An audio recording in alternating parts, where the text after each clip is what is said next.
Siz hech o'ylab ko'rdingizmi? Nima uchun biz hali ham kompyuterlarni hisoblash mashinasi deb ataymiz? Aslida biz o'rganib qolgan o'sha oddiy kompyuter allaqachon o'tmishga aylandi. 2026-yilga kelib stolingiz ustida turgan qurilma shunchaki metal va kremniy uyumi emas. U sizning fe'l-atvoringizni o'rganayotgan, har bir bosgan tugmangizdan ma'no qidirayotgan va sizdan bir qadam oldinda yurishga urinayotgan raqamli ongdir. Tasavvur qiling, siz ekran qarshisida o'tiribsiz, lekin bu safar u sizning buyruqlaringizni kutib turgan jimlikdagi mashina emas.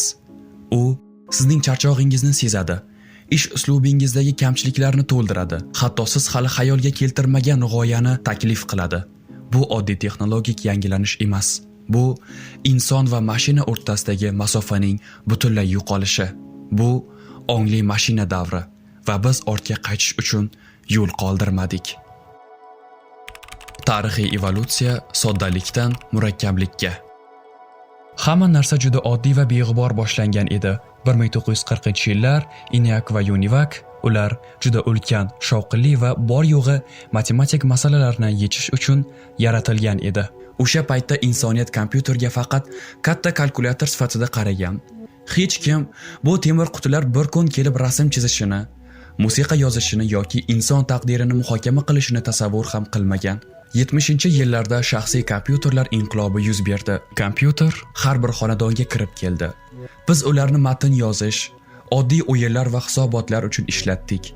1980 va 1990-yillar grafik interfeyslar davri bo'ldi. Biz sichqoncha bilan kompyuter olamini boshqarishni o'rgandik. 2000-yillar esa bizni bulutlarga olib chiqdi. Internet hamma narsani birlashtirdi, ammo bularning barchasi shunchaki tayyorgarlik edi.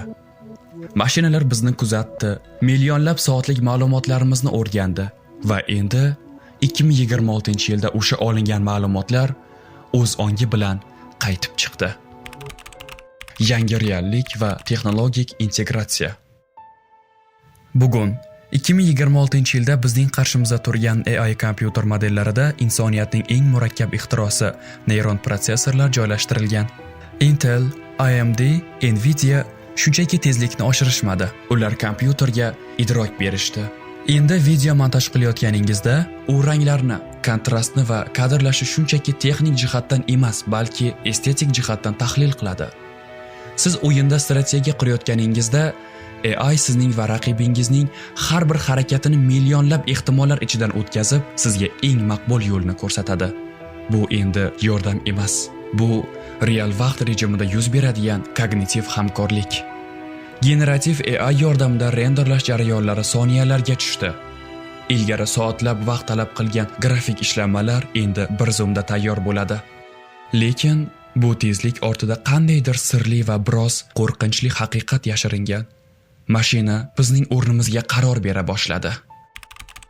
Faqat ish emas, hayot tarzi. AI kompyuter sizni cheklamaydi. U sizni kuchaytiradi. Hech bo'lmaganda ishlab chiqaruvchilar shunday deyishmoqda. U sizning elektron pochtangizni o'qiydi va eng muhimlarini ajratib beradi.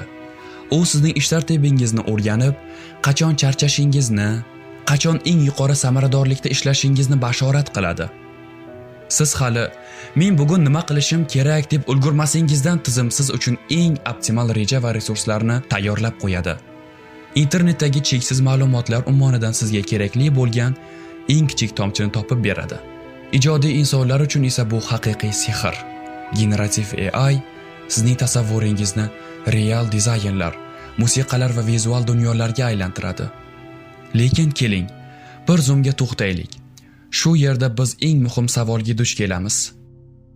Agar mashina sizning barcha odatlaringizni o'rganib olgan bo'lsa, agar u sizning keyingi qadamlaringizni sizdan yaxshiroq bilsa, unda sizning shaxsiyatingiz qayerda qoladi?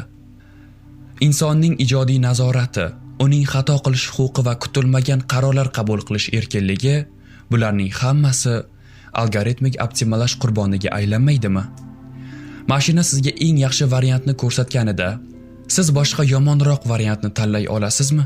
Yoki biz ixtiyoriy ravishda o'z erkimizni algoritmlar qo'liga topshirib qo'yyapmizmi?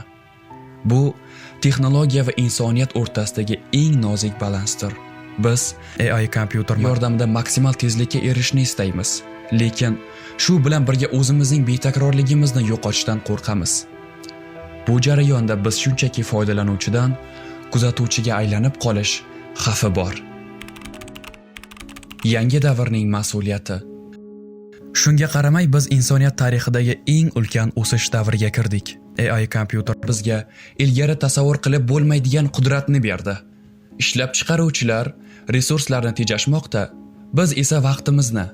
Biz endi nafaqat texnologiyani ishlatadigan insonlar, balki sun'iy intellekt bilan birlashgan yangi turdagi subyektlarmiz. Sizning har bir qaroringiz endi mashina tomonidan sinovdan o'tkaziladi. Sizning ijodingiz algoritm bilan boyitiladi. Bu yangi hamkorlik shakli. Bu dunyodagi muvaffaqiyat qozonish uchun faqat kompyuter savodxonligi yetarli emas. Endi AI bilan til topishish san'ati kerak bo'ladi. Va nihoyat eng asosiy nuqtaga keldik. 2026-yilning bu yangi texnologik dunyosida siz o'zingizga savol berishingiz kerak. Sizning AI personal kompyuteringiz sizni kuchaytiradimi yoki u sizning qarorlaringizni asta-sekin o'zlashtirib, sizni raqamli qobiqqa o'rab qo'yadimi? Mashina sizni o'rganadi. U sizga maslahat beradi. U sizni o'rningizga strategiyalar tuzadi, ammo shu kuch bilan birga keladigan mas'uliyatni ko'tarishga tayyormisiz? Siz o'zingiz qaror qabul qilasizmi yoki mashina bergan tayyor javobga qoniqasizmi? Insoniyat va texnologiya o'rtasidagi bu buyuk ko'chishda biz hali ko'p narsani kashf qilamiz. Ammo bir narsa aniq. Biz endi hech qachon avvalgidek bo'lmaymiz. Siz bu haqda nima deb o'ylaysiz? Bu yangi raqamli hamkorlik bizni yuksaklikka olib chiqadimi yoki erkinligimizni cheklaydimi? O'z fikrlaringizni izohlarda yozib qoldiring. Bu shunchaki muhokama emas. Bu biz qurayotgan kelajak haqidagi ilk suhbatlardir.